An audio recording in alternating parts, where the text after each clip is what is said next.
Understanding, hoist with one's own petard.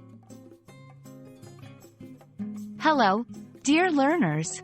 Today, we're diving into an intriguing English phrase, hoist with one's own petard.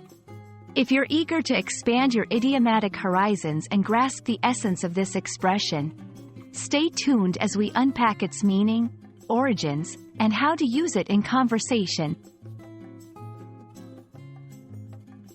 A petard is a small bomb used in the past to blow up gates and walls when breaching fortifications. To be hoisted means to be lifted or raised. So, metaphorically speaking, if someone is hoisted with their own petard, it means they have been caught in their own trap or hurt by the plans they intended to use to harm others. This phrase was coined by William Shakespeare in his play, Hamlet. It's a classic example of the bard's influence on the English language.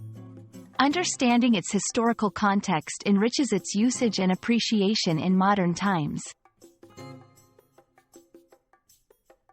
In contemporary English, this phrase is used to describe a situation where a person's plans backfire on them. It's a powerful tool to express irony and retribution, often carrying a slightly humorous connotation. Let's go through some examples to see how it can be applied. And that wraps up our exploration of hoist with one's own petard. It's a colorful way to describe the twist of fate when someone's schemes turn against them. I hope this has been an enlightening discussion for you. Happy learning, and may you never be hoisted by your own petard.